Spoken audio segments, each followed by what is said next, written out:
Hello, kamusta tayong lahat? I praise the Almighty Father, the Creator of heaven and earth, Yahweh, Jehovah, the Almighty God, the Holy Righteous One, for His great love for us. He is worthy to be praised and adored. We must praise always our Father and be thankful for all His blessings. And also, by sending to us our Savior, Jesus Christ, the only mediator to the Almighty Father God. Jesus Christ is the coming King. And He is also our friend. And Jesus wants His friends to reign with Him in His kingdom that will never end. Jesus is the only way, the truth, and the life. Si Almighty Father, kaya natin nakilala, it's because of Jesus Christ. The precious blood of Jesus will never lose its power. It is potent. And whenever we pray to our Father, we will use the name of Jesus Christ, just as what Jesus had said to us. And I also am grateful to the Holy Spirit for all the gifts and for all the fruits. And He lives in our hearts. We are the temple of the Almighty Father, Jesus Christ, and the Holy Spirit. And we are one with our Father, with Jesus Christ, and the Holy Spirit. Kaisa ng goal ng puso ng hangarin.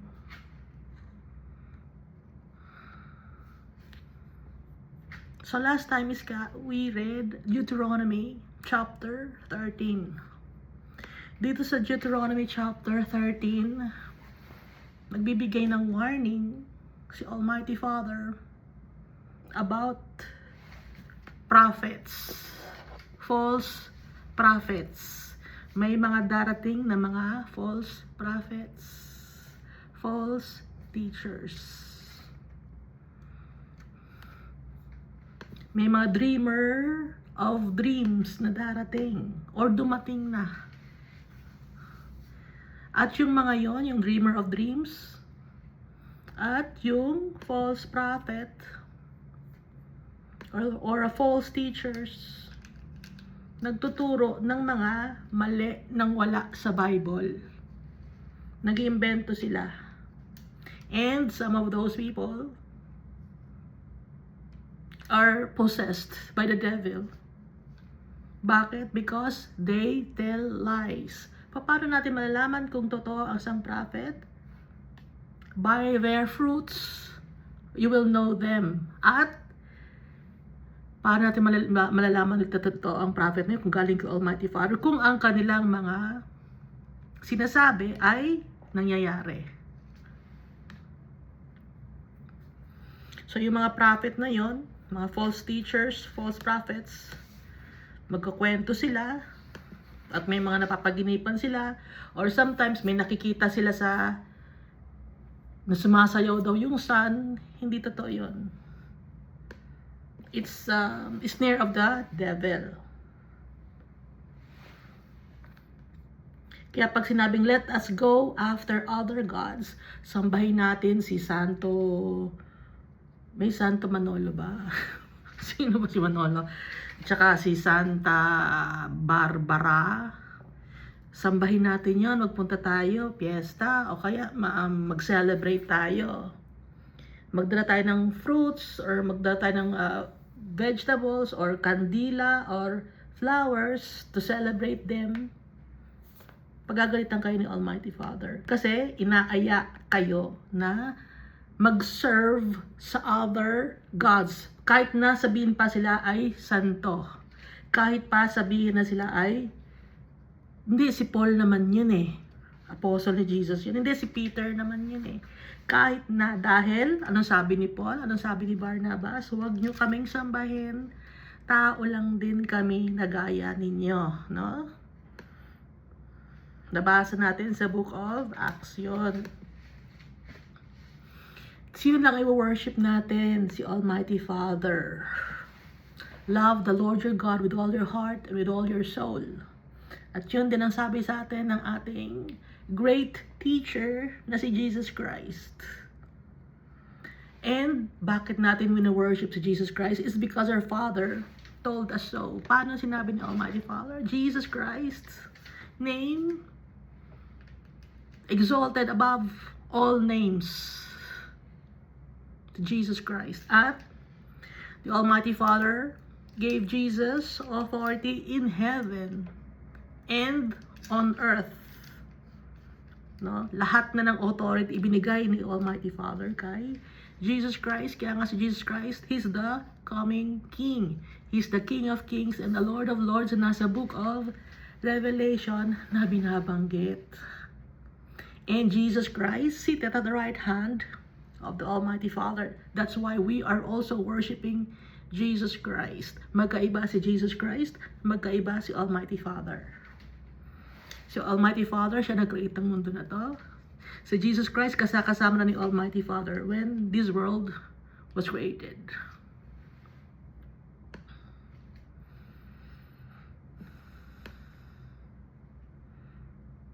Kaya we must keep the commandments of our Father, obey His voice. Pag sinabi ni Almighty Father, worship the Son, Jesus Christ, Emmanuel, God with us. Kaya nga si Jesus Christ, Emmanuel, God with us. Kasi nga, God, si Jesus. You shall serve Him and hold fast to Him. Yun ang sabi sa atin ni Almighty Father, na i-worship natin si Jesus. Yun ang gagawin natin. Obey His voice. No? Obey the voice of our Father. Pero yung mga prophet or false teachers or false prophets, anong gagawin? Dito sa Old Covenant, put them to death. Pero ngayon hindi na natin papatayin. Hindi na natin sila papatayin, no? Kasi mamahalin natin ang mga tao nasa New Covenant na tao. Anong gagawin natin? Mamahalin natin sila. Pero yung kanilang mga tinuturo sa atin, yung kanilang mga sinashare sa atin, huwag natin pakinggan dahil papakinggan natin si Almighty Father kung ano yung nasa Bible. Ang dami ngayon. Ako, hindi ako teacher, hindi ako prophet. Nagbabasa ako ng Bible. Wala akong role. Nagbabasa ako ng Bible. I want to know more about our Father. I want to know more about Jesus. I want to know the truth. And sino ang truth? Our Father is true and Jesus Christ also is true. Faithful and true si Jesus Christ, si Almighty Father. He is also faithful and true to us. Kaya, yung mga teachings na mali, na wala sa Bible, na galing lang sa culture and tradition ng mga tao, hindi natin susundin. Huwag mong sundin. Kahit pa ang mag-aya sa'yo ay yung kapatid, ang kapatid mo, or anak mo, o asawa mo, or best friend mo, or soulmate mo, or your friend who is your own soul, parang soulmate to, no? Kasi friend who is your own soul, kahit pa na sila ay mag-aya at kahit gaano pa sila ka-close sa'yo, kung hinihikayat ka nila gumawa ng mali at i-deny or i-betray si Almighty Father, huwag kang susunod. Dahil ang totoong nagmamahal sa atin, si Almighty Father. Kahit pa asawa mo, anak, magulang, kapatid, no? Kung mali ang itinuturo, huwag susundin. Dahil inilalayo tayo sa path to righteousness. Inililigaw tayo. A snare of the wicked one. Kaya hindi natin papakinggan yung mga turong mali. Iska.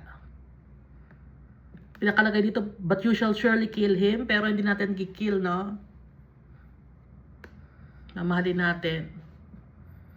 Sasabihin natin, Brad, mali yan, sang Bible yan. Sister, mother, mali yan. Saan mo nakitang Bible yan? Hindi, wala yan sa Bible. Pag wala sa Bible, hindi natin yan susundin. Wala yan sa manual. Invento lang yan. Ano lang yan? Fake news.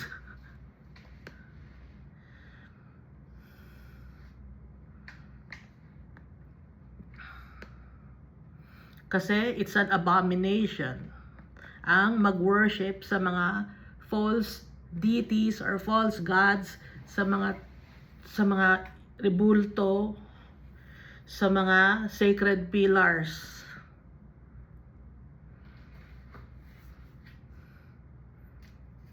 Sinasamba niyo ba? Ang alam ko, yung ibang mga tao sinasamba nila yung yung bandila nila, sinasamba. Tama ba yun? Nadamay na yung bandila. Sinasamba yung bandila. Pag sinasamba mo yon, mali yon, hindi tama yon, ha? Respeto, ang re-respeto natin si Almighty Father kung ano ang ituturo sa atin ni Almighty Father. Kung ano na sa Bible. Anong nation? Holy nation, a royal priesthood, a holy nation.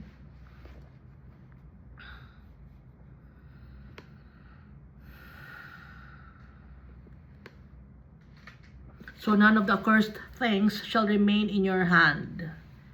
Kahit na yung mga small na mga agimat, anting-anting, or kahit the courting cross pa yon. Hindi, courting cross naman ito eh. Ilalagay ko to sa pocket ko. Hindi ako mabubuhay nang wala itong cross na to. Hindi pwede. Kahit na cross yon. Ayaw ni Almighty Father na nagde-depend tayo sa mga gawa ng kamay ng tao. Naintindihan ba natin? Yung cross, symbol yon, no? Dahil doon namatay si Jesus Christ. Pero yung cross, hindi mo sasambahin. Sino ang sasambahin mo? Si Jesus Christ, si Almighty Father.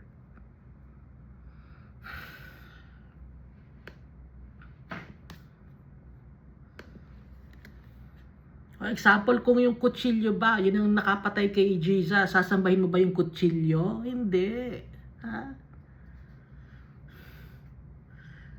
Kung yun ang ginamit para patayin si Jesus yung kutsilyo, sasambahin mo ba yung kutsilyo? Ito yung kutsilyo na ginamit pamatay kay Jesus, sasambahin ko to? Hindi. Kaya yung cross, hindi natin sasambahin. Ang sasambahin natin, si Jesus Christ, yung namatay sa cross at nabuhay after 3 days. Kaya pati yung yung libingan na sinabi na kung saan dinala si Jesus after he died, doon siya dinala. And then, doon siya nakita ng mga apostles na nawala na sa libingan. Sinasamba ng mga tao yung libingan na yun. Hindi dapat sambahin yung libingan na yun. Wala na rin si Jesus Christ. Wala na sa cross si Jesus Christ. Victorious si Jesus Christ. He is alive. He is seated at the right hand of God the Father. Kaya when we worship our Father and worship Jesus, we must pray. Saan tayo magpe-pray? Ano ang temple of the Holy Spirit? Our hearts, no? Pwede kang mag-pray na nakapikit or pwede ka mag-pray. Tingala ka sa heaven, Almighty Father. Hindi ka namin nakikita. Jesus Christ, hindi ka namin nakikita. Pero we know that you are with us. You can hear us. Kahit saan pwede mag-pray. Dito sa Old Covenant, meron lang isang silang place kung saan sila mag-worship. Doon sila nag-convene to worship the Almighty Father, no? So, ngayon, saan tayo mag-worship? Kahit saan. Dahil si Jesus Christ, Sinira na ni Jesus Christ yung old covenant, nasira na. New covenant na tayo. Hindi na sa temple, kundi ano ang temple na? Ang ating sarili. Tayo ang temple.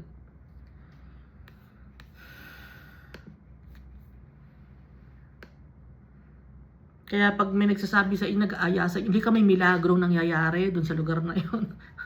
Huwag na kayong pagpunta sa lugar na yun na may milagro. Dahil ang buhay naman natin, magtitiwala tayo kay Almighty Father, isang malaking milagro na.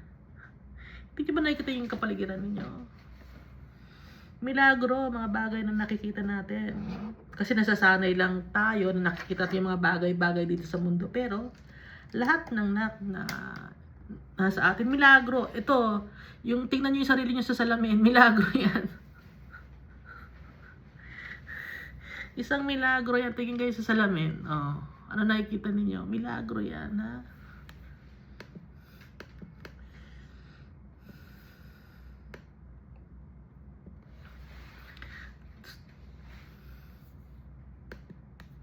So, dito na tayo sa Deuteronomy chapter 14. You are the children of the Lord your God. You shall not cut yourselves, nor shave the front of your head. Kinalbo, yung harap ng ulo. For the dead, no? May namatay. Ngayon, ang ginawa ninyo, dahil namatay siya, kailangan may makapagpaalala sa akin na matay siya. Kailangan I will cut myself. Or magpapatato ka ngayon para maalala mo. Nakalagay dito, oh, you shall not cut yourselves, nor shave the front of your head. Or kakalbuhin mo yung dito, tuktok mo. Walang ganon, hindi pwede.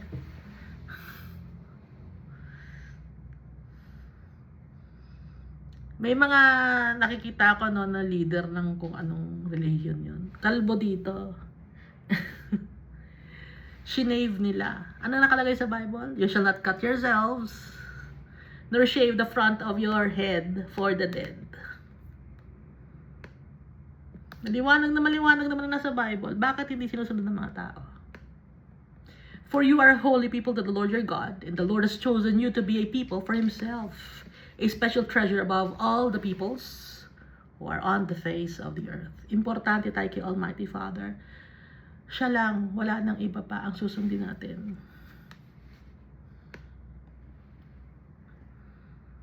So kung may mga pamilya man kayo, kailangan may palatandaan ako ng pamilya na ko na nasa katawan ko, tatato ako ngayon.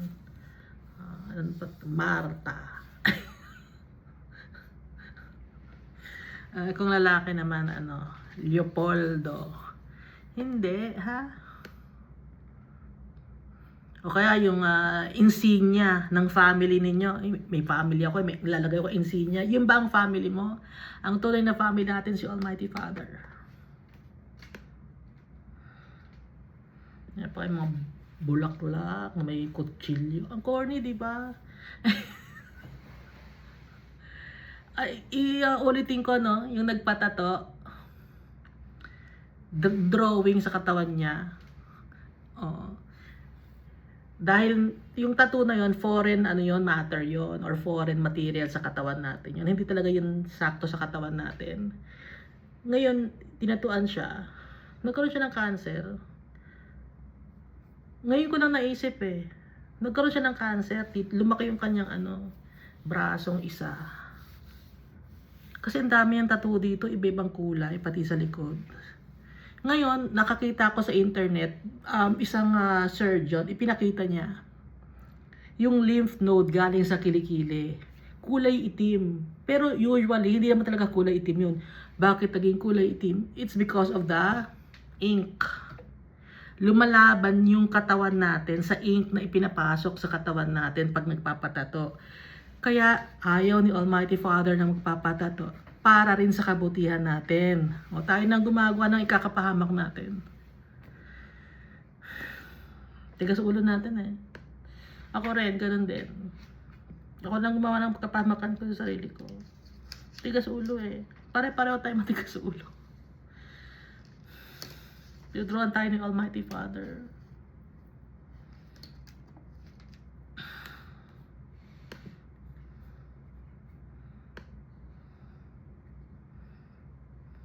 Ang itim no, nung kulani na nakuha sa kanya. Kasi ang dami niyang tato.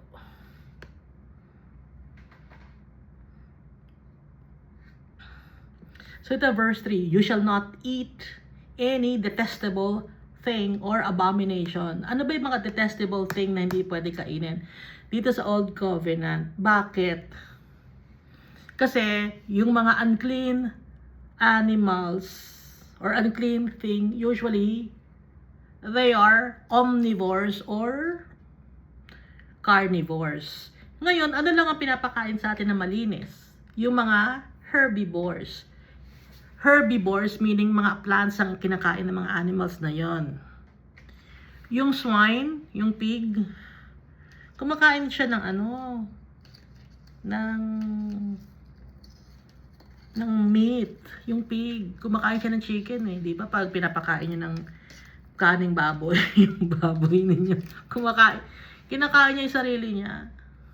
Di ba pag may kaning baboy, may ulam na baboy doon, tapos bibigay mo sa baboy, o di sarili niya yung kinakain niya. So carnivore herbivore yung mga pigs. Okay? Kaya dito, you shall not eat any detestable thing. These are the animals which you may eat. Ito lang ang pwede niyong kainin. Sabi ni Almighty Father. The ox. Bakit? The sheep, the goat, the deer, the gazelle. The roe deer, the wild goat, or addax, or mountain goat, the antelope, and the mountain sheep. And you may eat every animal with cloven hooves, having the hoof split into 2 parts. Yung hoof niya, dalawa. Yung kabayo, hindi pwede, kasi isa lang ang hoof nun. No? Kahit na damo ang kinakain niya, isa lang ang hoof nun. At saka, that chews the cud among the animals. Ano yung chews the cud? Pag nag-chew ng cud, regurgirate. Ano ba yung regurgirate? Kumakain siya ng damo, yung ox. Pagkain niya ng damo, hindi agad diretso sa bituka yon or sa stomach. 4 ang stomach niya. May ruminants kasi siya, gaya ng goat, ox, sheep, deer, gazelle, roe, deer, wild goat, mountain goat or addax, antelope, and mountain sheep. 4 ang parte ng kanilang stomach. Kaya nga di ba pag nagkakare-kare tayo sa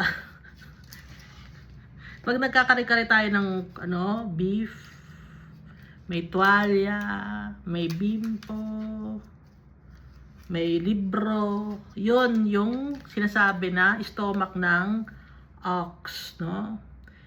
Ano yung parts ng stomach na 4 na mga animals, na mga herbivores? Rumen, reticulum, omasum, abomasum. Yung rumen, largest chamber yon. Doon na-ferment yung mga grass. Puno-puno ng bakterya yon, so binabreakdown na ng cellulose. And then sa reticulum, ito yung parang honeycomb, yung bituka ng baka. Pati goat meron to. Yung baboy wala na to. Omasum. Yung pages naman o yung libro, no? Sa kare-kare.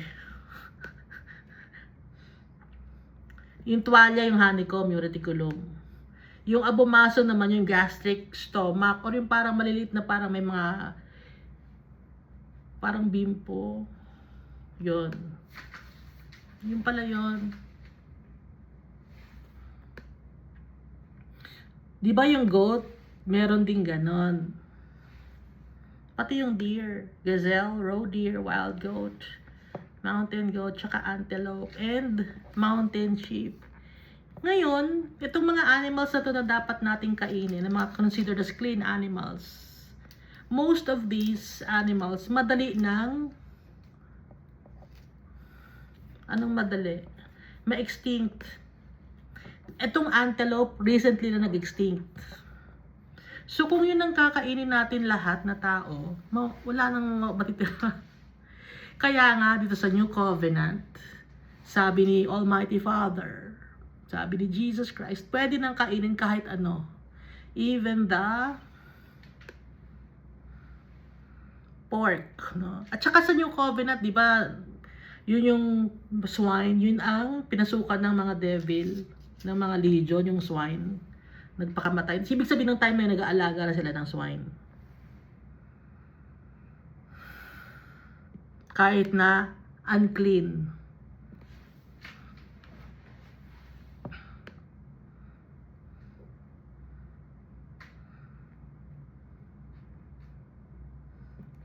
Verse 7, nevertheless, of those that chew the cud or have cloven hooves, you shall not eat such as these, the camel, the hare, the hyrax, for they chew the cud but do not have cloven hooves, they are unclean for you.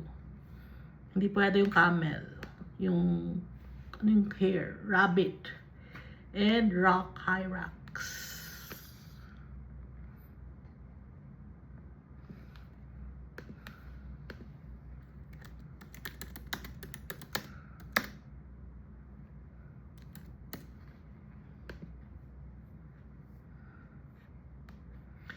Isa pa, no, na animal na hindi nabanggit dito na pwedeng kainin, ay, tingnan natin kung may cloven hooves ba ang giraffe.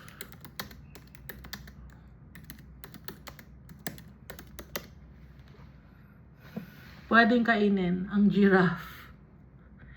Kaso, bakit hindi kinakain ng mga Israelites? Wala silang alagang giraffe. Imagine ang tangkad-tangkad. Oh, may hila-hila kaming giraffe dito, katayin na natin. At saka yung meat ng giraffe, matigas. Tangkad-tangkad kaya ng giraffe. Pag tumakbo yun, pagod na yung mga tao. At least itong mga cow, sheep, goat, madaling alagaan. Kung giraffe, isang tao kung giraffe. Pero clean yon, considered as clean animal yung giraffe. Hindi lang binanggit kasi matangkad. Kabayo hindi pwede. Kalahi ng kabayo ay zebra, hindi pwede.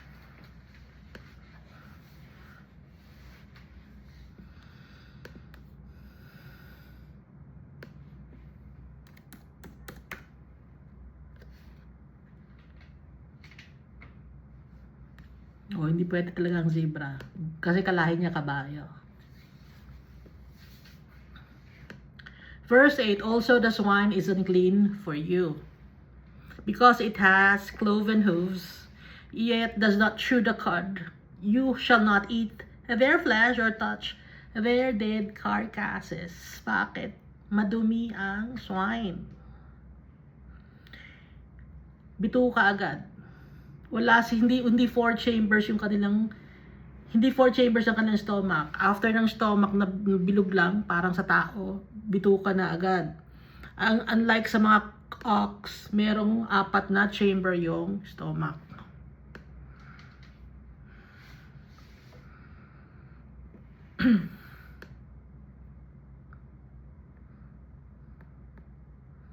At saka yung ultimo swine, ano sila? Omnivores. Kahit sarili nilang kalahi, kinakain nila. Verse 9, these you may eat of all that are in the waters. Ito naman sa tubig. You may eat all that have fins and scales. Yung tuna, merong fins and scales yon. Grouper, tilapia, bango, salmon, trout, bass, cod, carp, and snapper. And whatever does not have fins and scales, you shall not eat. It is unclean for you. Ano ba yung mga walang scales? Yung sea urchin, tilapia, talaba, tahong, alimango, sea cucumber. Ano pa ba yung mga walang palikpik, tsaka walang balahibo, walang scales? Puset, di pwede. Stingray, manta ray, hindi pwede. Pero ngayon, kinakain na natin, ano? Kasi nga, pag hindi natin kinain, ang magkakaubusan, ang mauubos, may extinct.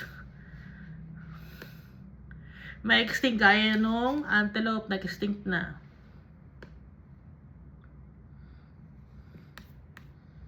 All clean birds you may eat, but these you shall not eat. The eagle, the vulture, and the buzzard. Kasi nga, omnivores. Or carnivores. The red kite, the falcon, and the kite after their kinds. Every raven after its kind. The ostrich. Hindi pwede ang ostrich. Baka sabihin, bakit hindi pwede ang ostrich? Meron naman siyang balahibo. Manok naman siya. Yung ostrich, kumakain siya ng daga. Omnivore siya. Kumakain siya ng mga maliliit na mga animals. Insekto, kumakain siya. Small reptiles, kumakain ng ostrich. So, nakikita natin, yung mga carnivores, tsaka omnivores, hindi, pinagbabawal ni Almighty Father kainin dito sa Old Covenant. The short-eared owl, the seagull, kumakain ng isda tong seagull and the hawk after their kinds, the little owl, the screech owl, the white owl, the jackdaw, the carrion vulture, the fisher owl, stork, the heron after its kind, and the hoopoe and the bat. Also, every creeping thing that flies is unclean for you. They shall not be eaten. Ano lang ang pwedeng kainin yung locust? Dahil yung locust siya ay kumakain ng palayan lang. You may eat all clean birds. You shall not eat anything that dies of itself, or yung botcha. You may give it to the alien who is within your gates. Yung mga botcha, pwede sa mga alien. Hindi alien na galing sa ibang planeta, no? Ang alien dito isinasabi ay mga strangers. That he may eat it, or you may sell it to a foreigner. For your holy people, the Lord your God, you shall not boil a young goat in its mother's milk. Bakit hindi pwede kainin ang mga botcha? Pero pwede taga-ibang lugar o ibang lahi, foreigner, stranger, pwede kumain. Kasi nga, gusto ni Almighty Father, padamihin yung kanyang mga anak. Kasi pag omnivores at carnivores, madali magkasakit. No? Pero pwede sa mga foreigner or stranger ipamigay or ibenta sa mga alien. Ano ibig sabihin ng you shall not boil a young goat in its mother's milk? Do not betray those who give you food. Yung mother, example, yung nanay may milk, pinakuluan mo yung goat na dapat na kinakain niya sa sarili niya. Yung goat, yung kid, yung young goat, yung kid, pinakuluan mo sa dapat na gatas na kinakain niya. Ano ibig sabihin nun? Binebetray mo. Do not betray the Almighty Father. Ibig sabihin nito, do not be selfish. Huwag mong gisahin sa sariling mantika. Sundin ang ipinag-uutos, huwag maging wicked. Yun ang ibig sabihin ng you shall not boil a young goat in its mother's milk. Verse 22. You shall truly tithe all the increase of your grain that the field produces year by year. May tithe yon, 10%. Noong time na to. Old Covenant. And you shall eat before the Lord your God in the place where he chooses to make his name abide. So sa napili ni Almighty Father na mag-convene ng mga tao or congregate ang mga tao,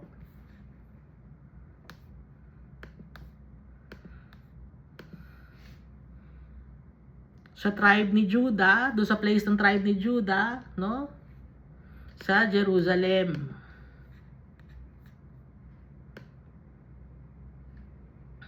The tithe of your grain, and your new wine, and your oil, of the firstborn of your herds and your flocks, that you may learn to fear the Lord your God always. So, nung time ni David, napili ni Almighty Father sa Jerusalem.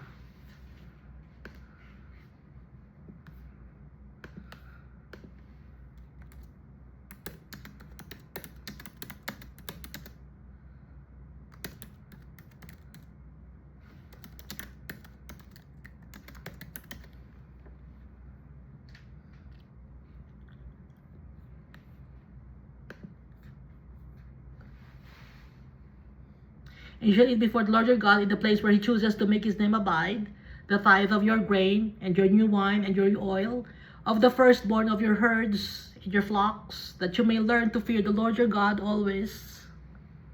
But if the journey is too long for you, malayo, kasi nga, lahat sila pupunta sa isang tribe na yon, may isang segregated place, solely for worshiping the Almighty Father, malayo. Ngayon, kung malayo daw, nakalagay dito, but if the journey is too long for you so that you shall not able or to carry the tithe, yung mga grains nyo or offerings niyo hindi nyo kayang buhatin. Iniisip ni Almighty Father na yung mga anak niya, paano yung mga anak ko hindi kayang buhatin yung kanilang mga tithes? Agad lang gagawin natin. Or if the place where the Lord your God chooses to put his name is too far from you, when the Lord your God has blessed you, anong gagawin? And then you shall exchange it for money. Take the money in your hand and go to the place which the Lord your God chooses. Pag malayo ang biyahe, perahin nyo na lang, and then doon kayo magpunta sa place kung saan ni Almighty Father pinili. At doon ngayon kayo bibili. And you shall spend that money for whatever your heart desires, for oxen or sheep, for wine or similar drink, for whatever your heart desires, no? Doon kayo pipili.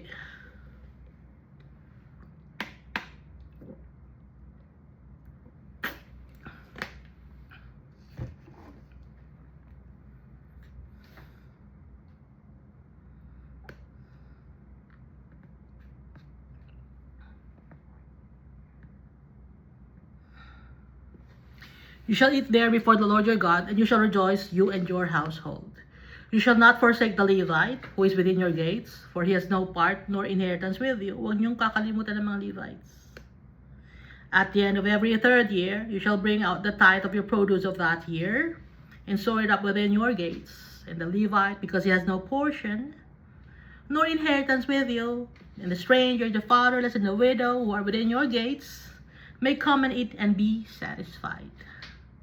May the Lord your God may bless you in all the work of your hand which you do. So, sino ngayon ang makakakuha ng tithes? The Levites, the fatherless, the widows, and the orphans, and the homeless people. Hati-hati. Yan ang turo ni Almighty Father. So, mahal na mahal tayo ni Almighty Father. Lagi natin tatandaan, it's for own good. Thank you, and God loves us all so much.